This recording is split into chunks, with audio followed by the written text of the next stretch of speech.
ibibazo bigenda byikuba kabiri bigera ku muvunyi, kandi ibibazo byose siko bigera ku muvunyi.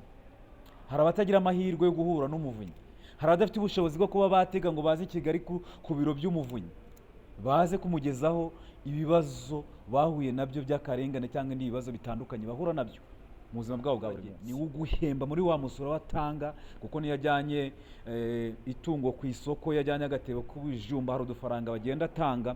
Utwo dufaranga twose nitwo tugenda tuza tukaguhemba wowe munyamabanga nshingwabikorwa w'akagari, wowe munyamabanga nshingwabikorwa w'akagari wungirije uzwi nka sedo.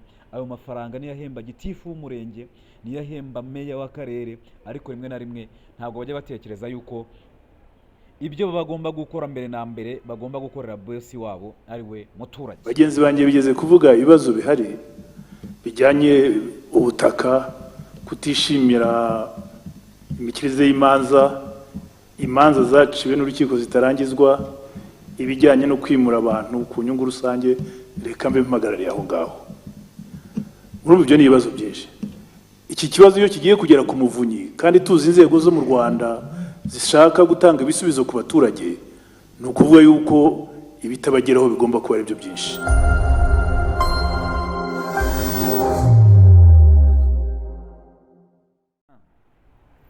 Reka ngusuhuze nanone we tubana hano kuri NCTV Rwanda. Nizere ko umeze neza cyane ku byo werekejeho umutima. Niba bitameze neza gira ukwizera, ejo cyangwa ejo bundi bizagenda neza. Burya nyamuneka icyizere kirarema, burya natwe twese tubayeho mu cyizere. Utagize icyizere ubwo uba watsinzwe, kandi iyo utsinzwe hashobora kuba havaho n'impamvu yo kwiyambura ubuzima, kuko uko bukeye n'uko bwije tubona imibare y'abantu benshi biyambura ubuzima kubera ibibazo bitandukanye byugarije umuryango nyarwanda, birimo ahanini bishingiye ku mibereho itameze neza. Abantu benshi batakaje icyizere cy'ubuzima, batakaje icyizere cy'ejo hazaza.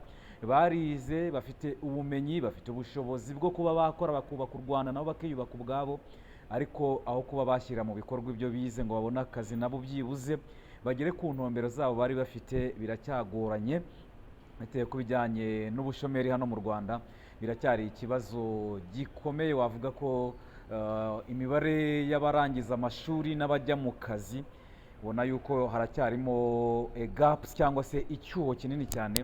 Urebye abanyeshuri barangiza amashuri makuru na kaminuza, ubwo ngubwo n'icyiciro twavuga cyisumbuye, ni benshi cyane badafite akazi. None ukibaza niba mu mashuri makuru na kaminuza badafite akazi, babandi bo hasi barangije amashuri yisumbuyeho byaba bimeze bite? Ariko nyamuneka komeza wowe kurwana, urwana urugamba n'ubundi byanze bikunze uzarutsinda. Icyo nkwifuriza ni ugukomeza gushikama ukarwana, ejo cyangwa ejo bundi ushobora gutsinda. Uko ibintu byose byaba bikomeye, nyamuneka ari igihe usubiza amaso inyuma, wowe wikebuka usubiza amaso inyuma urebe ngo ese nta hantu habi navuye ugereranyije n'aho ndi uyu munsi. Nuza gusanga rero igisubizo ari yego, ubwo ukomeze ushikame, ibintu bizagenda neza muri rusange. Ingingo nyamukuru rero tugiye kuganiraho uyu munsi akaba ari ingingo igendanye n'ibibazo wavuga ko ari iby'akarengane by'umwihariko bigenda bigaragara mu baturage hirya no hino mu gihugu, kuva ku rwego rw'akagari. Wenda reka duhere ku kagari kuko nirwo rwego rw'ibanze rwa mbere rwegereye umuturage. Ubwo ntitwavuga ko twirengagije umudugudu, ariko umudugudu ntabwo ufata icyemezo, ntabwo utanga icyangombwa wavuga ngo ushyireho kashe ofisiyeri.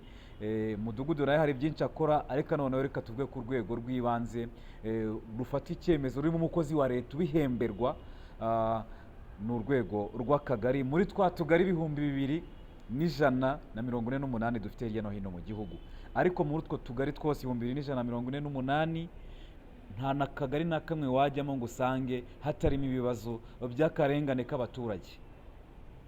Kandi aho hantu hari urwego rubegereye rw'ibanze rwagombye kuba rukemura ibyo bibazo by'abaturage mbere y'uko bitumbagira ngo bigere mu zindi nzego zo hejuru.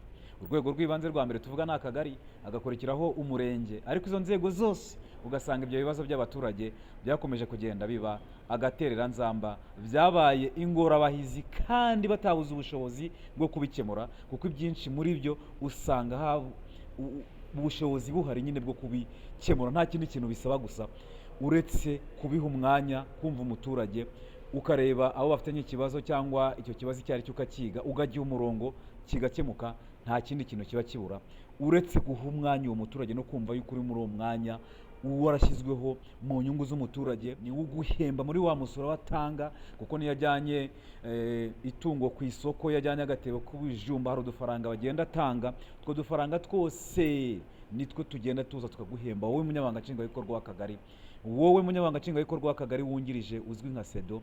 Ayo mafaranga niyo ahemba gitifu w'umurenge, niyo ahemba meya w'akarere, ariko rimwe na rimwe ntabwo bajya batekereza yuko ibyo bagomba gukora mbere na mbere bagomba gukorera bosi wabo ari we muturage. Kubera yuko nari mvuze aho ngaho ku kagari ko nirwo rwego rwa mbere, kuko niba bigiye kugera ku karere biba byahereye aho ngaho hambere ku rwego rw'akagari, ariko ibyo bibazo biba bihari ukabibona ko ari ibibazo, harimo ibyoroshye harimo ibikomeye, ariko harimo n'ibyagombye kuba bikemurwa n'izo nzego, ugasanga ariko kubikemura haracyarimo biguru ntege. Mushobora kwibaza muti se ibyo ngibyo urabishingira kuki? Uzarebe umukuru w'igihugu yagiye ahantu nta kindi yakirizwa uretse ibibazo by'abaturage. Umwaka ushize yaravuze ati nta nubwo nari nzi ko ibi bintu bikimeze gutya. Ahantu hajya minisitiri w'ubutegetsi bw'igihugu nawe yasuye abaturage, icyo yakirizwa ni ibibazo uruhuri. Ahantu hagiye meya w'akarere runaka, icyo yakirizwa ni ibibazo uruhuri. Ukibaza ngo haba harabuze iki kugira ngo ibyo bibazo bikemuke? Noneho rero muri kino cyumweru ku itariki 18 z'uku kwezi kwa 10 cyangwa ukwakira 2023 nibwo umuvunyi mukuru Nirere Madeleine yarari mu nteko ishinga amategeko yakiriwe n'abasenateri yitabye, hari ibibazo ari kubazwa ku bijyanye na raporo y'umuvunyi mukuru y'umwaka wa 2022-2023. Ubwo ni wa mwaka w'ingengo y'imari utangira ku itariki ya mbere Nyakanga cyangwa se kwa karindwi kugeza ku itariki 30 Kamena, ariko kwa gatandatu kundi mwaka.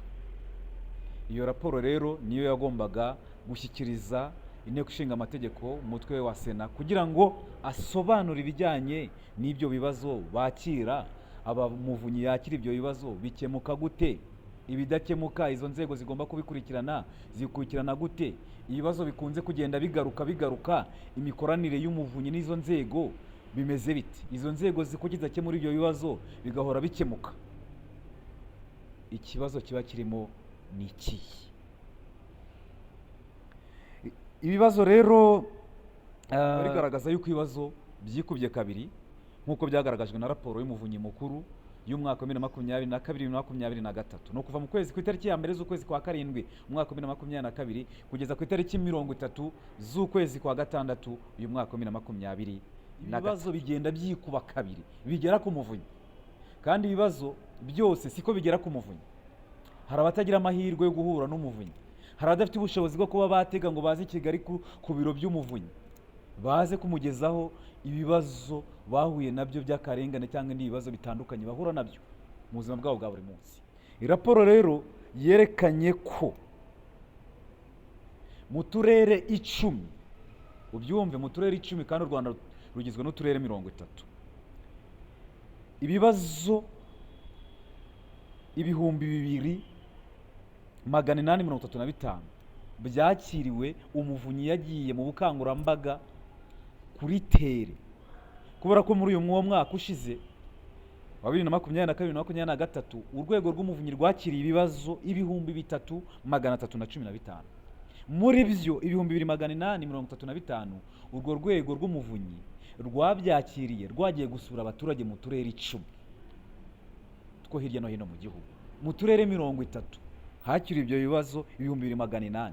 Ibaze nawe uramutse ukubye gatatu muri twa turere 30 ugakuba imibare ukayikuba gatatu, wasanga uri kubona mu 800 hafi 500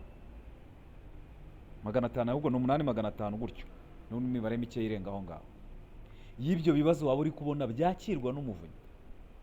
Kandi abo nabo babashije kuba bamugezeho, kuko hari igihe anasura abantu abafite ibibazo bose ntibamugereho cyangwa ntibabimenye cyangwa bafite izindi gahunda uwo munsi zitatumye bagera aho ngaho ngo batange ibibazo byabo.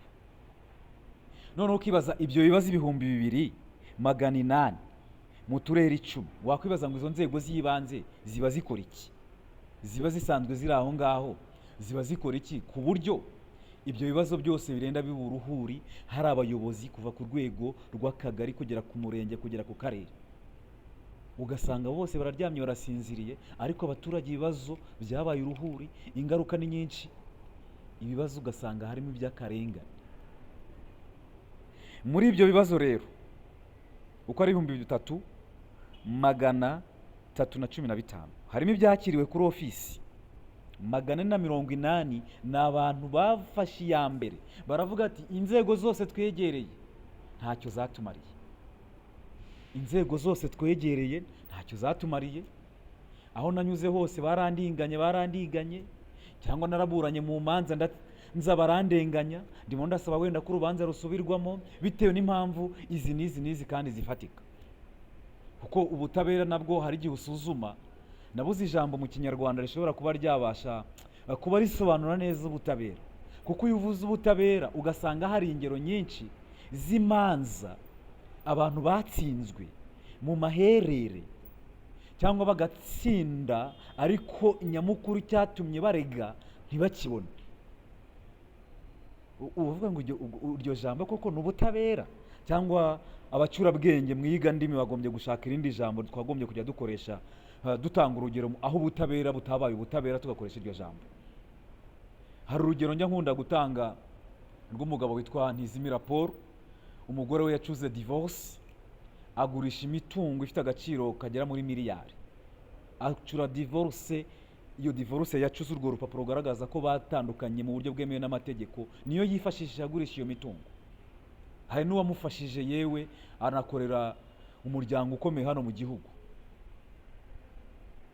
ariko yarareze Ntizimira Paul aratsinda mu rukiko rw'ibanze, aratsinda mu rukiko rukuru, yaratsinze mu rukiko rw'ibanze, babakubita igifungo cy'imyaka 5 isubitse, yaba uwo mugore we Mukamwiza Jamil ndetse n'uwamufashije mu gucura uwo mugambi w'izo mpapuro mpimbano, imyaka 5 isubitse.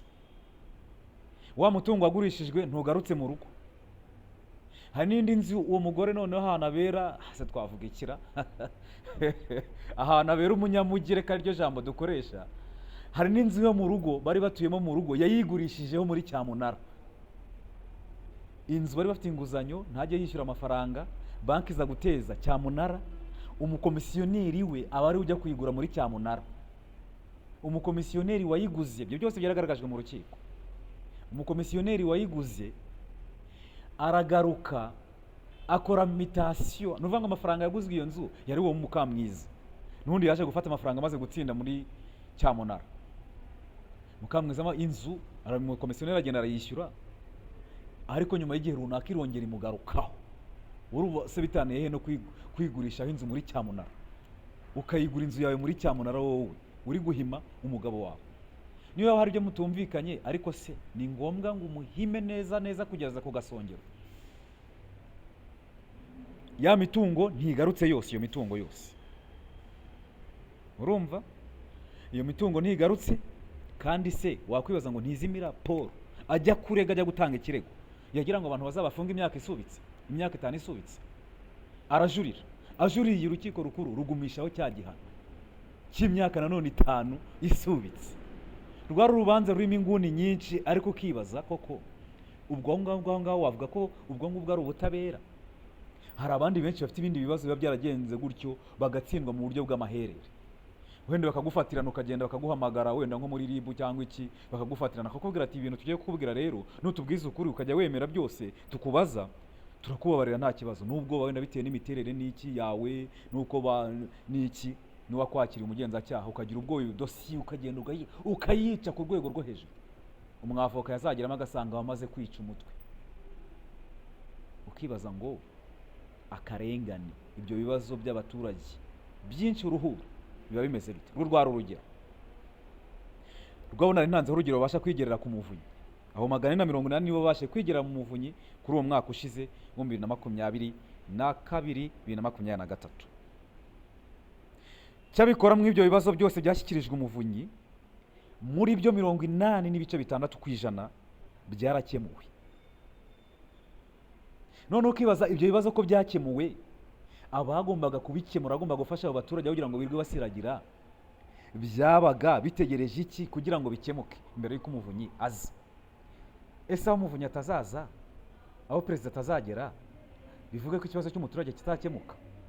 Ntabwo ariko byagombye kuba bimeze. Niba siroga ya minisiteri y'ubutegetsi bw'igihugu ivuga ngo umuturage ku isonga, niba inama ya biro politiki y'umuryango FPR Inkotanyi ariyo moteri ya guverinoma uyoboye igihugu uyu munsi yateranye mu Kwakira umwaka ushize 2022, yaravuze ko mu myanzuro y'iyo nama, umwanzuro wa gatatu nawe wawushaka ukawusoma, uvuga ko umuturage agomba kuba ku isonga. Buri muyobozi wese agomba guharanira ko umuturage agomba kuba ku isonga, bikava mu mvugo bikajya mu bikorwa.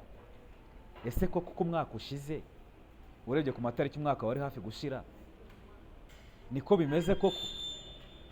Ibikorwa by'abo bayobozi koko biri gushyira umuturage ku isonga, biri kuva mu mvugo bijya mu bikorwa? Ubwo wowe udukurikiye muri aka kanya, muri komenti waduha komenti uvuga uti ndabona koko wenda ariko bimeze cyangwa atari ko bimeze, cyangwa niba ariko bimeze biri kuri kangahe ku ijana? Buri kuri kangahe ku ijana? Kubera ko ibyo bibazo 2671 muri 3315 nibyo byakemuwe, ari byo bigizwe na ya 80.6 ku ijana. Noneho ibindi 17.3 byashyikirijwe izindi nzego ngo zikurikirane zikemura ibyo bibazo. Ubwo wasanga zarashyize mu kabati, aho dosiye kuva umuvunyi yazibashyikiriza ati mufasha umuturage gutya na gutya, uwo wasanga dosiye barayishyinguye mu kabati. Zigomba kubikurikirana kugira ngo bikemurwe. Ibindi 2.1 ku ijana biri gukurikiranwa n'umuvunyi, na n'ubu ngubu ruracyageretse. Umuvunyi ari gufasha abo baturage kugira ngo ibyo bibazo bikemuke.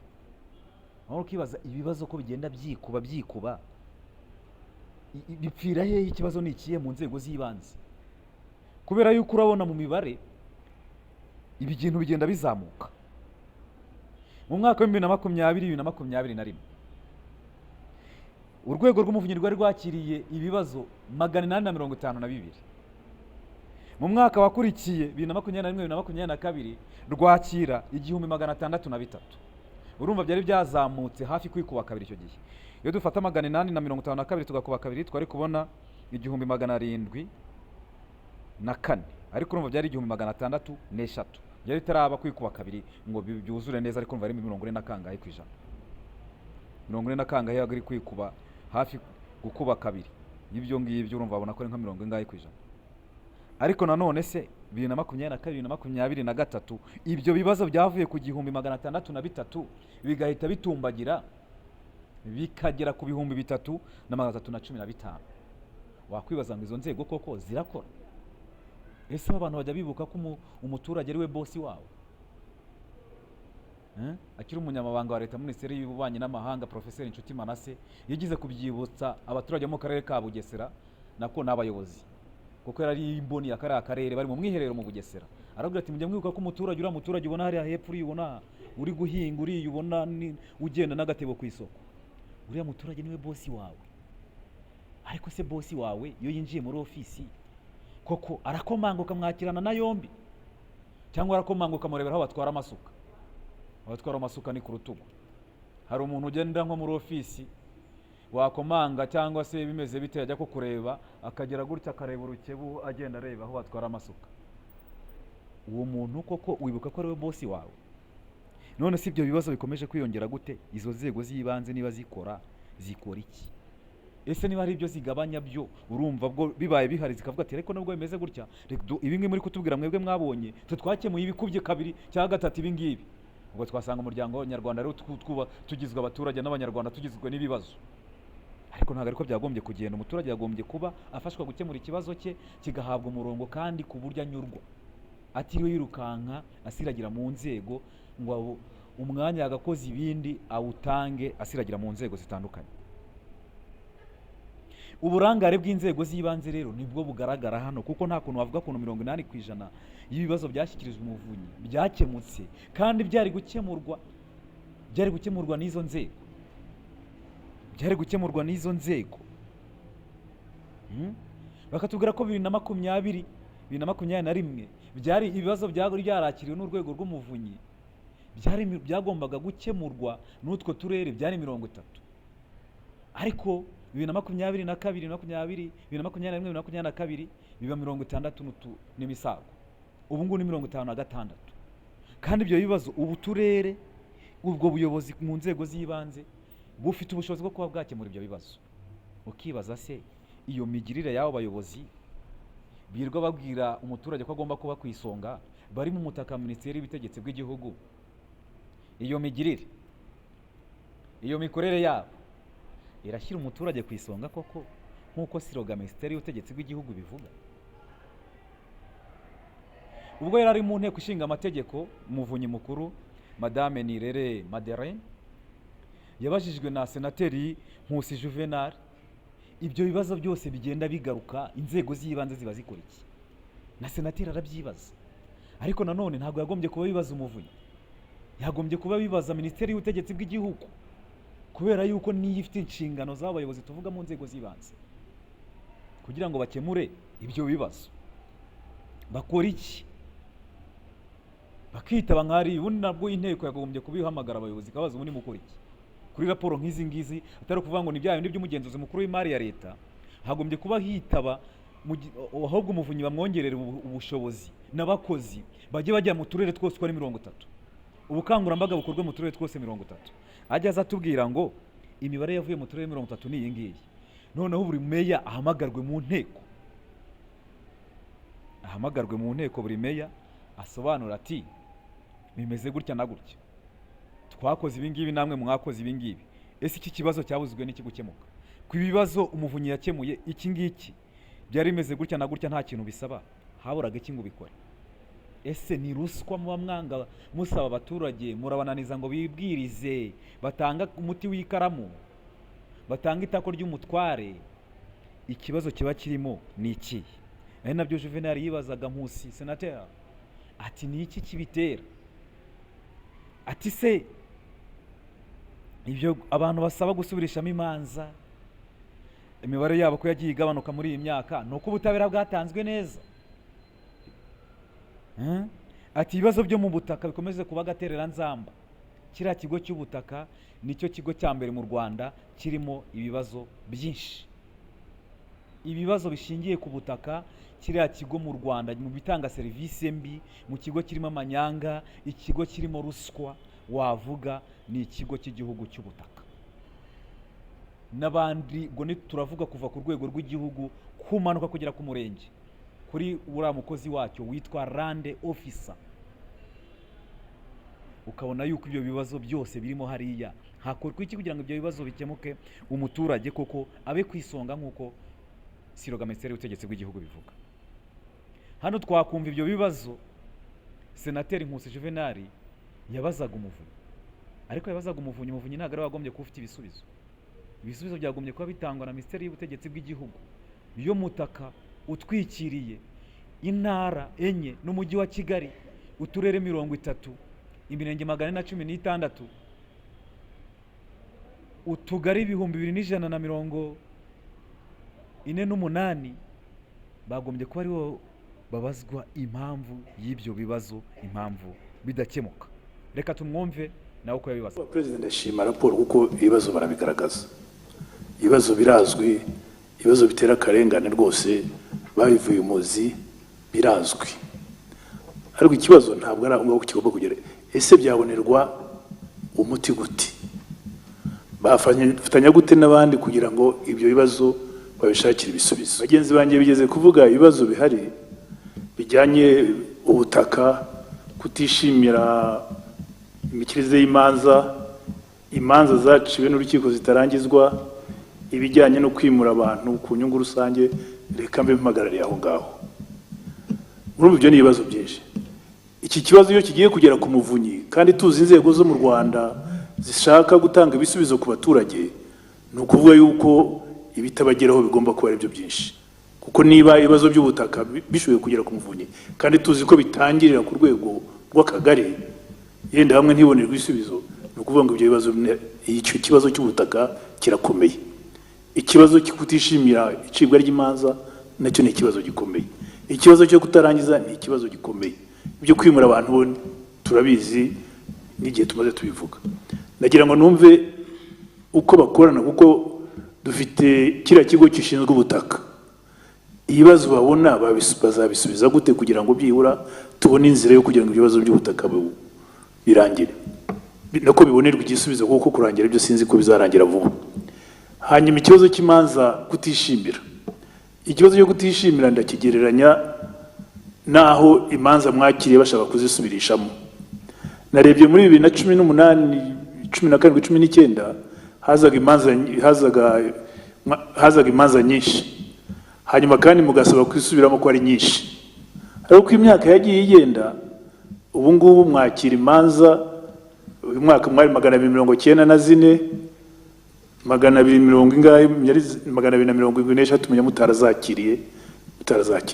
Ni ukuvuga ko système judiciaire y'improvince, cyangwa kubera yuko bigenda bigabanuka, abantu nabo basanze yuko ibisubizo babona bitabashimishije. Kagira ngo abantu bazakige neza, kuko muri iki gihe cyaho tufite kwiexprima, buri wese avuga icyo ashaka muri iki gihe